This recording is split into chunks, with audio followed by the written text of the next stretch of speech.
Margaret Williams sat on the edge of the hospital bed, cradling her week-old daughter Emma in her arms. The soft morning light streaming through the window illuminated the baby's tiny face, and Margaret's heart was filled with love.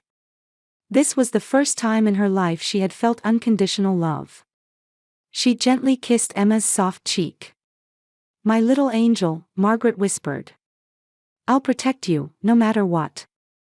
Emma gave a tiny yawn, and Margaret smiled. Tomorrow, she would take her daughter back to her parents' home. And her mother Helen was planning to host a baby shower for her over the weekend. Just thinking about it made her stomach tighten. Her cell phone rang, with "Mother" displayed on the screen. Margaret took a deep breath before answering. "Hello, Mother." "Margaret, everything is ready for tomorrow's pickup." Helen Williams' voice always had a commanding tone. "James will come to get you and that child. I have to prepare for the baby shower." "Thank you, Mother." "But it's not that child, it's Emma," Margaret gently corrected her. "Your first grandchild." There was a moment of silence on the other end of the line. "Yes, well," Helen's voice was cold. "Anyway, tomorrow at 10 o'clock. Don't be late." After the call ended, Margaret sighed. Her mother had never once congratulated her on Emma's birth. When Margaret had announced her pregnancy, Helen's first words were, "Ladies have children after they're married." Words that had been repeated many times since. Margaret gazed at a photo of her fiancé David. He was currently working in Africa with Doctors Without Borders. When he heard the news of Emma's birth, David had reportedly shed tears of joy. However, he couldn't return home in the middle of his mission and wouldn't be able to attend the baby shower. "Daddy will come see you soon," Margaret told Emma. "Daddy is a very kind and brave person." Do you know some people earn over $10,000 a month just by posting Reddit stories on YouTube? No face, no voice, just a laptop. I do it too, link below if you're curious. "He loves you so much." A nurse entered the room and began the final discharge check. "Is the father not here?" she asked kindly. "He's working overseas," Margaret answered. "But my father will come pick us up tomorrow." "That's nice," the nurse smiled. "Grandpa must be thrilled." Margaret managed a faint smile. Her father James was indeed happy. When she showed him Emma's photo, tears had welled up in his eyes. But that was only when Helen wasn't around. James Williams was a reserved, gentle man. He was a history professor at a prestigious university in Virginia, beloved by his students. At home, however, he always yielded to Helen's strong will. Margaret loved her father, but sometimes she was disappointed by his indecisiveness. If only Dad were stronger, Margaret had thought countless times. He had silently accepted the fact that her sister Becky was always their mother's favorite. Becky. Margaret felt complicated emotions rise within her at the thought of her sister's name. She always seemed smarter, more beautiful, and more successful than Margaret. At least in Helen's eyes. Becky was a successful lawyer with no children from her marriage to Brad. When Margaret announced her pregnancy, Becky had offered her congratulations on the surface, but there was something cold in her eyes. Margaret later learned that Becky and Brad had been undergoing fertility treatments. Margaret didn't hate her sister. Rather, she wished to bridge the deep gap between them. She secretly hoped that Emma's birth might be that bridge. The next day, James arrived as promised to pick up Margaret and Emma. When he held his granddaughter, tears welled up in his eyes. "She's beautiful," James said in an emotional voice. "She looks like you did as a baby." Margaret gently squeezed her father's arm. "Thank you, Dad." In the car, James occasionally glanced at Emma in the back seat through the rearview mirror. "Helen is very busy preparing for the baby shower," he said cheerfully. "It's going to be a wonderful party for you." Margaret tried to smile, but couldn't help feeling anxious. Her mother's perfect parties always made her uncomfortable. "Is Becky coming?" she asked. "Oh, yes, of course," James answered. His voice sounded a bit tense. She and Brad are looking forward to it. Margaret confirmed that Emma was asleep and spoke in a low voice. Dad, tell me honestly. Does Mom really want to throw me a baby shower?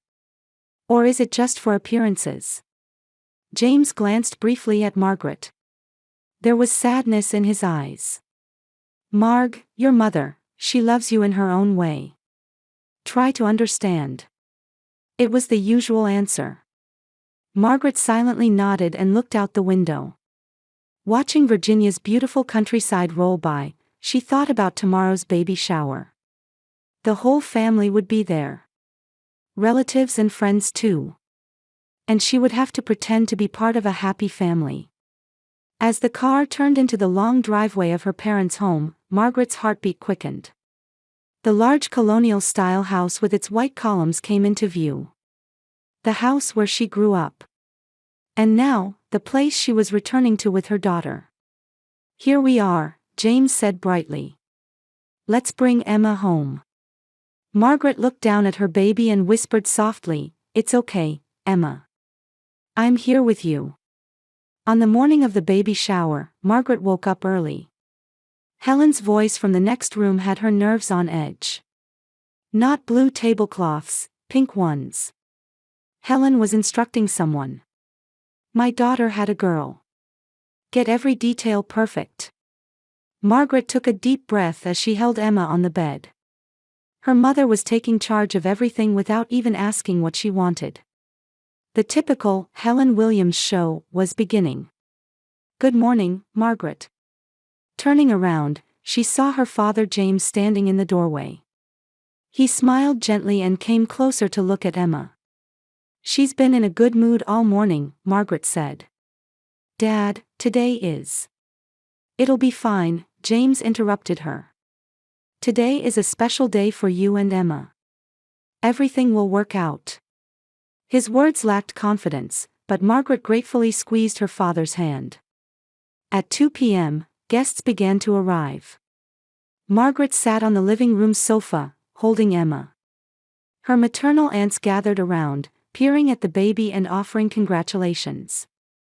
But Margaret could sense curiosity and a certain judgment in their eyes. They were probably internally criticizing her for having a child before marriage. Margaret, you look tired, Helen approached with a perfect hostess smile.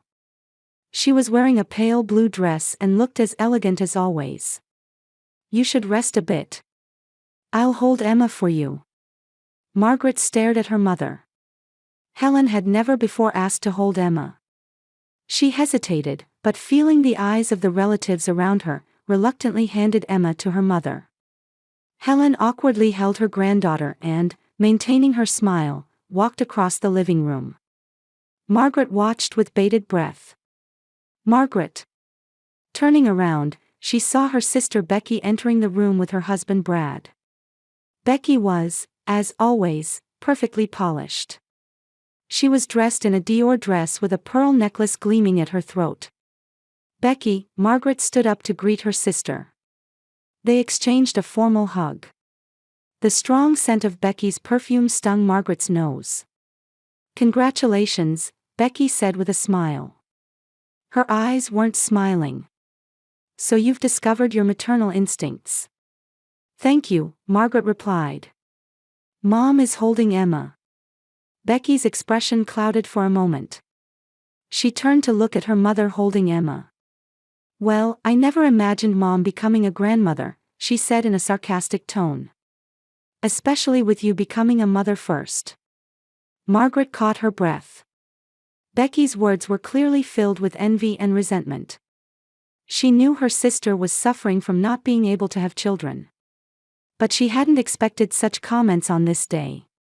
Becky, please, Margaret said quietly. Let's not have any disputes today. Becky gave Margaret a cold look. Of course. Today is your special day, after all. The party progressed, and Margaret kept her eyes on her mother and Emma while conversing with guests. Helen continued holding her granddaughter while skillfully mingling with the guests.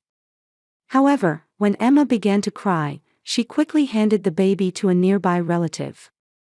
"Time to open presents," Helen announced grandly. Margaret was led to a large table set up in the backyard. A mountain of presents was piled there.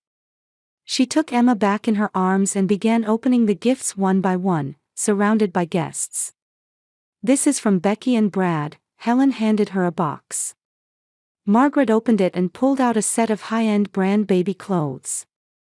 "These are lovely, thank you. I picked them out with Mom," Becky smiled. "I thought you wouldn't be able to choose things worthy of Emma with your taste." Margaret's cheeks grew hot. Laughter erupted from the crowd. "Margaret never had any fashion sense, even as a student," Helen said cheerfully. "Remember what she wore to her high school graduation? That was awful." Margaret forced herself to smile. Her mother always enjoyed humiliating her in public. "That's right," Becky joined in. "I had to rescue her that time. But now I'll use my taste to rescue Emma." More laughter followed, and Margaret hugged Emma closer. "It'll be over soon," she told herself inwardly. Late in the afternoon, as the finale of the party, Helen announced a special event. "Everyone, let's move to the backyard," she proclaimed, raising her glass. "Our family has a special tradition. We gather around a bonfire to celebrate the birth of a new life." Margaret looked at her mother in surprise. She had never heard of such a tradition in her family. "Mom, there's no such tradition." "Of course there is," Helen interrupted with a smile. Her eyes gleamed coldly. "Have you forgotten? Our ancestors believed that fire wards off evil spirits. But Emma is still so small, and—" "It's fine, Margaret," Helen said firmly. "Everyone is looking forward to it. You always disregard family traditions, but just cooperate today." Margaret looked for James, but he was deep in conversation with relatives in a corner of the garden. She took a deep breath and gave up arguing. "All right," she said quietly. The guests began moving to the backyard. Margaret, holding Emma, followed at the back of the group. Dusk was approaching, and the sky was beginning to turn purple. The bonfire preparations were already complete in the backyard. Helen placed a hand on Margaret's shoulder. "Come on, don't keep everyone waiting," she whispered. "Tonight is a special night for you and your daughter." Most of the guests had already gathered around the fire pit set up in the backyard.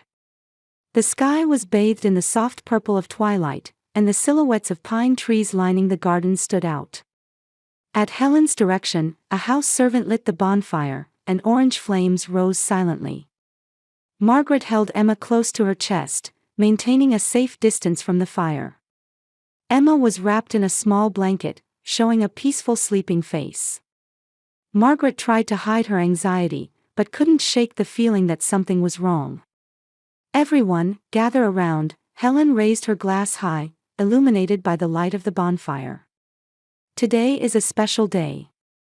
A new life has joined our family." Relatives and friends applauded with smiles. Margaret returned their smiles awkwardly. "The Williams family has an ancient tradition," Helen continued. "When welcoming a new family member, we borrow the purifying power of fire to bless the baby." Margaret frowned. She had never heard of such a tradition. Looking over, she saw that her father James also wore a confused expression. "Now, I want to teach Margaret her first lesson in parenting," Helen said with a smile. "That a mother's duty sometimes involves pain." A sense of confusion spread among the guests. Helen ignored it and approached Margaret. "Now, let me see Emma." Helen reached out her hands. "Let Grandma hold her." Margaret instinctively stepped back. "Mom, she's sleeping. I think it's better not to wake her." "Margaret," Helen's voice had a steely coldness. "Are you defying me in front of everyone?" Margaret felt the eyes of all the guests on her. Feeling uncomfortable and pressured socially, she reluctantly handed Emma to her mother. Helen took Emma and, for the first time, seriously looked at her granddaughter's face. Something in her expression changed. The rigid smile disappeared, replaced by something else. "She's a pretty child," Helen said quietly. Suddenly, her gaze turned to Margaret. Her eyes were cold and filled with hatred. "Having a baby before your sister, you're a traitor." Margaret caught her breath. "What are you saying?" "Be quiet." Helen's voice rang sharply. "You've disrupted the family order." The guests were confused and began to quietly back away. No one had the courage to intervene in this strange turn of events. "Mom decided that I would have a child first." Turning around, Margaret saw Becky standing on the opposite side of the bonfire, wine glass in hand. Her face was illuminated by the flames, creating strange shadows. "It's a family tradition," Becky continued. "The second daughter should have children before the firstborn." "That's what Mom said." Margaret stared at her sister in disbelief. "What are you talking about? There's no such tradition." "There is." Helen's voice trembled with anger. "My mother was a second daughter. And so was I. Even after marrying into the Williams family, that tradition should have been preserved." Margaret turned to her father. "Dad?" James stepped forward with a confused expression. "Helen, what are you saying? There's no such tradition." "Be quiet." Helen glared at her husband. "This has nothing to do with you." Helen's expression twisted, and she looked down at Emma. "I can't accept this child." Margaret's blood ran cold at those words. "Mom, give Emma back to me," she pleaded. But Helen pretended not to hear and slowly moved closer to the bonfire. "A child who breaks tradition needs purification." "Mom!" Margaret cried out. "Stop. What are you doing?" Helen's movements quickened. Holding Emma, she walked toward the bonfire, muttering, "Bad blood must be cleansed." After a moment of frozen terror, Margaret came to her senses and ran toward her mother. "Stop. Give Emma back." But it was too late. Helen suddenly thrust Emma, wrapped in the blanket, forward and threw her toward the bonfire. "Fire baptism for one with impure blood," Helen shouted. Margaret's scream pierced the night sky. She lunged forward, trying to save her daughter. Becky raised her wine glass and laughed coldly. "Isn't this what you deserve?" In the midst of the confusion, everyone was frozen. But it was James who moved with unexpected swiftness. He leaped toward the bonfire with incredible speed, catching the small bundle of Emma in midair. His right arm touched the flames, and the sleeve of his shirt caught fire. "James!" someone shouted. Her father rolled on the ground, protecting Emma with his body while extinguishing the fire on his arm. Margaret rushed to her father's side. "Emma!" "Dad!" James, despite his pained expression, handed the small bundle to Margaret. "It's okay, she's safe." Margaret took Emma with trembling hands and pulled back the blanket. Emma was still asleep, unharmed. The thick fabric of the blanket had protected her. Margaret shed tears of relief. However, that relief was short-lived. Turning around, she saw Helen standing in shock. Understanding of what she had done was gradually dawning on her face. Helen stammered. "I was just, the tradition." Becky stood silently beside her mother, equally stunned. Her wine glass had fallen and shattered, with red wine spreading across the ground. Margaret hugged Emma tightly and looked at her father. James had red burn marks on his arm and was clearly in pain.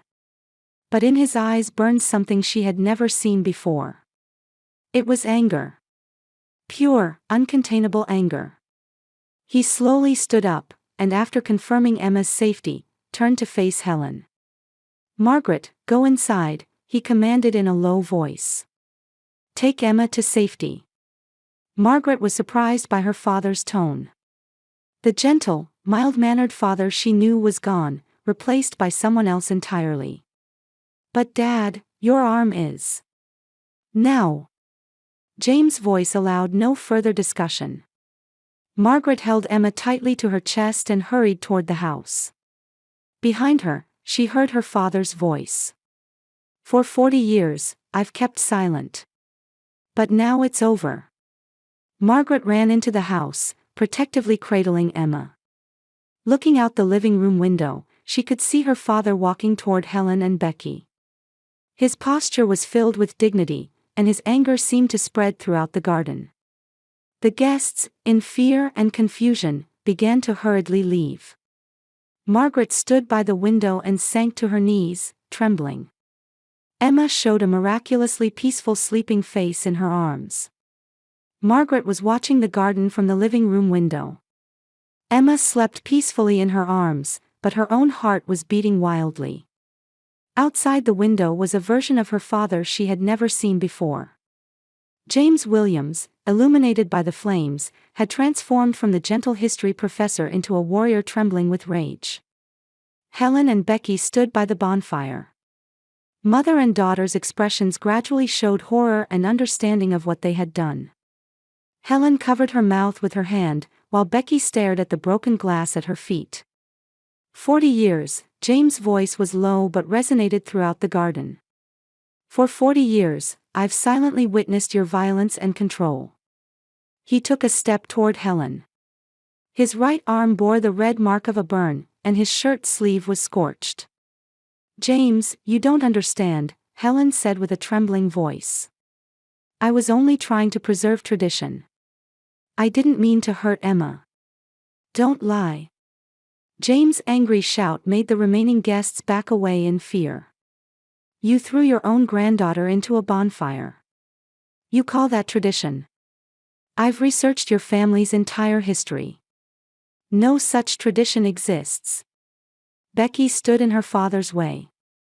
Dad, calm down. Mom was just confused. We were. You were complicit, James looked at Becky with stern eyes. Always your mother's puppet. I've turned a blind eye to your cruelty toward Margaret. But today, it ends. He grabbed Helen's arm. Taste what you've done. James. What are you doing? Helen's eyes widened in fear. He pushed her toward the bonfire. You're the one who needs fire purification. Dad, stop. Becky screamed and lunged to help her mother. Helen stumbled and lost her balance. Becky tried to support her, but both were too close to the bonfire. Suddenly, the hem of Helen's dress touched the flames and caught fire. Help! Helen screamed. Becky also caught fire on her sleeve and screamed. Panicked, both desperately struggled to extinguish the flames. Margaret was frozen in terror. The scene she witnessed through the window was like a nightmare. James stood stunned for a moment but quickly came to his senses and ran to the garden hose. He sprayed water on them, extinguishing the fire. Helen and Becky collapsed to the ground, crying out. They had mild burns on their arms and legs. Someone call an ambulance. James shouted. One of the remaining guests took out a cell phone and began dialing 911. Margaret left the living room on trembling legs and headed for the front yard. She held Emma to her chest, trying to keep her away from the chaotic scene.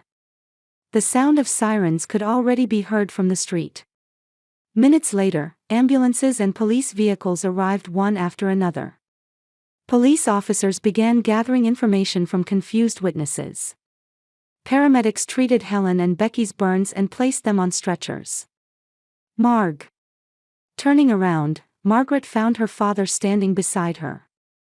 His arm was wrapped in first aid gauze, and his face showed deep fatigue.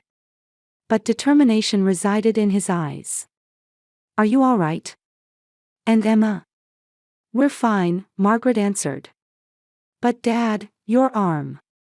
Don't worry, James placed his hand on his daughter's shoulder. For a long time, I was a coward. I let them hurt you. I'll never let that happen again. One of the paramedics approached Margaret. "Ma'am, you and your baby should be checked at the hospital too. Just to be safe." Margaret nodded. She looked at James. "Dad, come with us." "Of course," James answered. "I'll go in another ambulance." A police officer approached them. "Can you tell us what happened?" "My wife and younger daughter," James answered quietly, "tried to kill my granddaughter." The officer's expression tightened. "That's a serious accusation. Can you provide details?" "After we get to the hospital," James said. "My daughter and granddaughter's safety comes first." The officer nodded and escorted them to an ambulance. Margaret climbed into the ambulance, holding Emma close. Inside, a paramedic began carefully examining her and Emma. "Miss, your baby is fine," the paramedic reassured her. "It's truly a miracle." "A miracle," Margaret murmured. She looked out the window. She could see Helen and Becky being loaded into another ambulance. Anger and sadness mingled within her. Her mother and sister had tried to harm her child. She couldn't understand how such a thing was possible. "Marg," James sat beside her. "I'm going to tell the police everything. About Helen's years of abuse, and what happened today." Margaret stared at her father.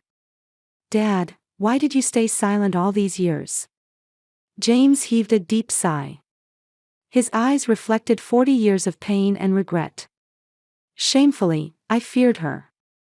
And I loved her. It was blind love." He gazed tenderly at Emma. "But when I saw this child, everything changed. Now I have someone to protect. You and Emma." With sirens blaring, the ambulance sped toward the hospital. Margaret gazed at Emma's tiny face and gently kissed her cheek.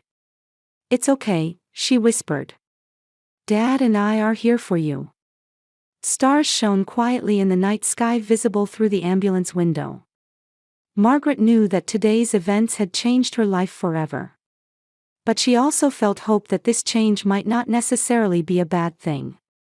From the moment her father stood up for her and Emma, a new family had begun. Margaret woke up in a small hospital waiting room. Emma was sleeping in a makeshift bed prepared by a nurse. Last night's event seemed like a nightmare, but her father's bandaged arm reminded her that it had all been real. The hospital room door opened, and 2 police officers entered.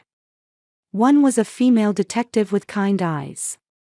"Ms. Williams, may we speak with you?" Margaret nodded. As the female detective sat beside her, the other officer stood near the door. "You've been through a terrible experience," the detective said quietly. "Your father told us about the situation. And about your family's complex history." Margaret looked out the window. "I never imagined my family would come to this.